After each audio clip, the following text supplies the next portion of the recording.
La ley y la autoridad. Kropotkin. Capítulo 3. Hemos visto que la ley nació del uso y la costumbre establecidos, y como desde el principio representó una hábil mezcla de hábitos sociales, necesarios para la preservación de la especie, con otras costumbres que impusieron los que utilizaron en beneficio propio tanto la superstición popular como la ley del más fuerte. Este carácter doble de la ley determinó su propia evolución posterior durante el desarrollo de la organización política. Mientras en el curso de los siglos el núcleo de costumbres sociales inscritas en la ley se ha visto sometido a modificaciones graduales y leves, la otra porción se ha desarrollado vigorosamente según las directrices marcadas por los intereses de las clases dominantes, y en perjuicio de las clases a las que éstas oprimían. Estas clases dominantes han permitido, de cuando en cuando, que se les arrancasen algunas leyes que representaban, o parecían representar, cierta garantía para los desheredados. Pero tales leyes no hacían sino derogar una ley anterior, elaborada en beneficio de la casta dominante.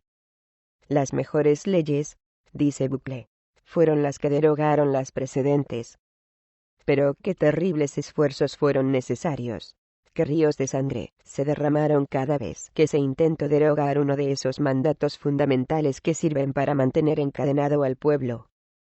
Antes de que Francia pudiese abolir los últimos vestigios de la servidumbre y el derecho feudal, y abatir el poder de la corte, se vio obligada a pasar por 4 años de revolución y 20 de guerra. Se necesitan décadas de lucha para eliminar un mínimo de leyes inicuas, herencia del pasado, incluso entonces, apenas si desaparecen más que en los períodos de revolución. Los socialistas han explicado ya muchas veces la historia de la génesis del capital.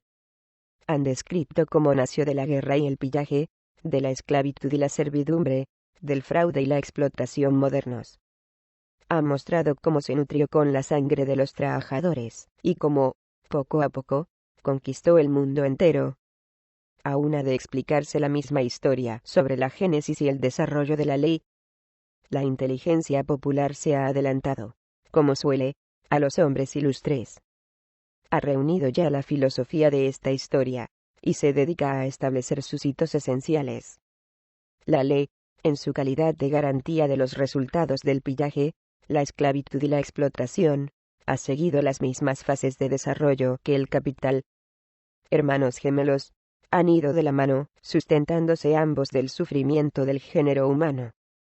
Su historia es aproximadamente la misma en todos los países de Europa. Solo difiere en detalle. Los hechos principales son los mismos. Y examinar la evolución de la ley en Francia o Alemania es conocer sus rasgos esenciales, y los de la mayoría de las naciones europeas. En el primer caso, la ley fue un pacto o contrato nacional. No hay duda de que este contrato no siempre se aceptó libremente. Incluso en los primeros tiempos, los ricos y fuertes impusieron su voluntad al resto.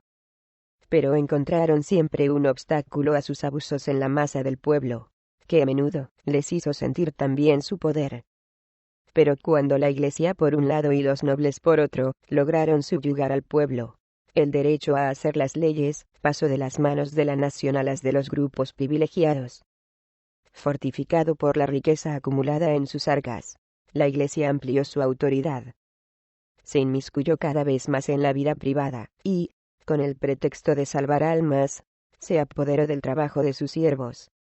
Impuso gravámenes de todas clases, amplió su jurisdicción, multiplicó las penas, y se enriqueció en proporción al número de abusos cometidos, pues el producto de las multas pasaba a engrosar sus arcas. Las leyes no tuvieron ya la menor conexión con el interés del país. Podrían haberse considerado obra de una asamblea de fanáticos religiosos más que de legisladores, comenta un historiador del derecho francés. Al mismo tiempo, cuando el noble extendió su autoridad sobre los campesinos y los artesanos de las ciudades, se convirtió, también, en legislador y juez. Las escasas reliquias de derecho nacional que datan del siglo X son solo acuerdos que regulan servicios, condiciones de trabajo y tributos que han de pagar siervos y vasallos al señor. Los legisladores de este período eran un puñado de bandidos organizados para saquear a un pueblo cada vez más pacífico a medida que se aplicaba a las tareas agrícolas. Estos piratas explotaron los sentimientos de justicia que existían en el pueblo. Se proclamaron administradores de esta justicia. Obtuvieron de sus principios fundamentales una fuente de ingresos para ellos, y fabricaron leyes para mantener su propio dominio. Más tarde, estas leyes, recogidas y clasificadas por los juristas, fueron cimiento de nuestros códigos modernos. ¿Vamos a respetar tales códigos, legado del aristócrata y el sacerdote? La primera revolución, la revolución de las ciudades, logró abolir solo una parte de estas leyes. Los fueros de las ciudades libres son, en su mayor parte, un mero compromiso entre la legislación episcopal y señorial, y las nuevas relaciones creadas dentro del propio burgolibe. ¿Qué diferencia, sin embargo, entre estas leyes y las que hoy tenemos? La ciudad no se atribuye el derecho a encarcelar y a ejecutar ciudadanos por razones de Estado. Se contentaba con expulsar a quien conspirase con los enemigos de la ciudad y a destruir su casa. Se limitaba a imponer multas por los llamados delitos y faltas, y en las ciudades del siglo XII puede detectarse incluso el justo principio hoy olvidado que hace responsable a toda la comunidad de las malas acciones de sus miembros. Las sociedades de aquella época consideraban el delito accidente o desgracia, concepción común entre los campesinos rusos actuales. En consecuencia, no admitían el principio de venganza personal tal como lo predica la Biblia, sino que consideraban que la culpa de toda mala acción revertía sobre el conjunto de la sociedad. Fue necesaria toda la influencia de la Iglesia bizantina, que importó a Occidente las refinadas crueldades del despotismo oriental, para introducir en las costumbres de galos y germanos la pena de muerte, y las horribles torturas que se infligieron después a los considerados criminales. Asimismo, fue necesaria toda la influencia del Código Romano, producto de la corrupción de la Roma imperial, para introducir nociones como la de propiedad absoluta de la tierra, que destruyeron las costumbres comunales del pueblo primitivo. Como sabemos, las ciudades libres no lograron mantenerse independientes. Destrozadas por disensiones internas entre ricos y pobres, siervos y burgueses, fueron fácil presa de la realeza. Y en cuanto la realeza adquirió nuevo vigor, el derecho a legislar pasó cada vez más a manos de una camarilla de cortesanos. A la nación se apelaba tan solo para sancionar los impuestos que el rey exigía. Se convocaba el parlamento a intervalos de 2 siglos, según las apetencias o caprichos de la corte, y los consejos extraordinarios, asambleas de notables y ministros, que apenas escuchaban las quejas de los súbditos del rey, eran los legisladores de Francia. Más tarde, cuando todo el poder se concentró en un solo hombre que pudo decir yo soy el Estado, se elaboraban los edictos en los consejos secretos del príncipe según el capricho de un ministro, o de un rey imbécil, y los súbditos debían obedecer o arriesgarse a la muerte.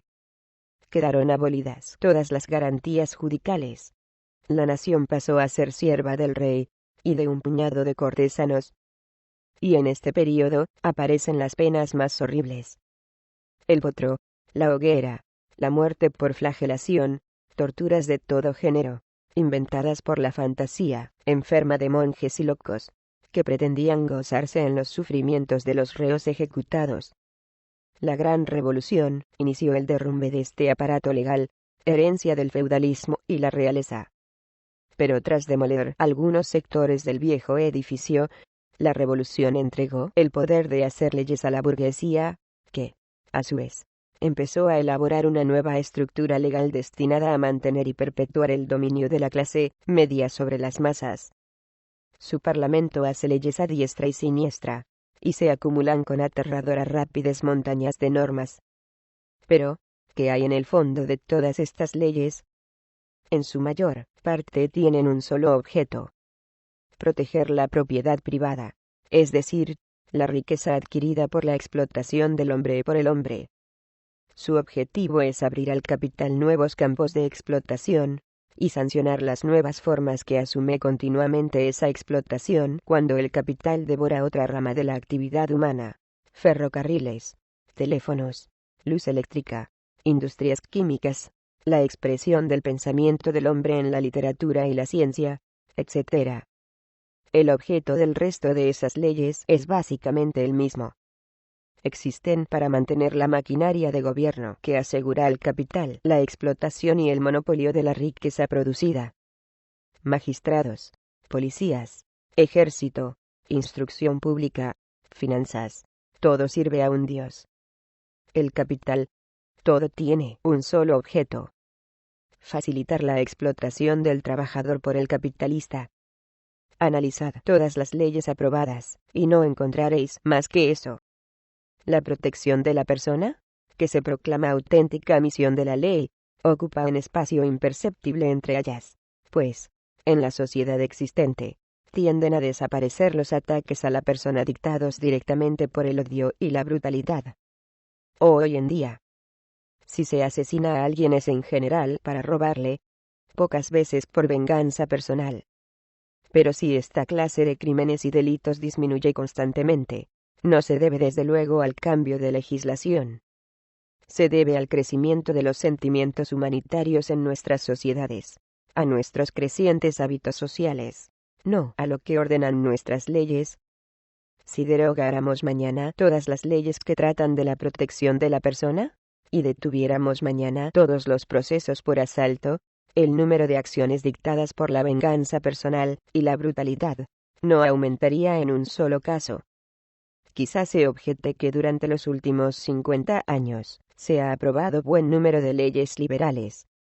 Pero si analizásemos estas leyes, descubriríamos que esta legislación liberal consiste en la derogación de las leyes que nos legó la barbarie de siglos precedentes. Toda ley liberal, todo programa radical, puede resumirse en estas palabras: abolición de leyes que se han hecho molestas para la propia clase media, y devolución y ampliación a todos los ciudadanos de libertades que disfrutaron las ciudades libres del siglo XII. La abolición de la pena capital, el juicio de todos los delitos por jurado, había jurados más liberales en el siglo XII, la elección de magistrados, el derecho a llevar ante un tribunal al funcionario público, la abolición de la milicia permanente, la educación libre, etc., todo lo que se ha calificado de invención del liberalismo moderno.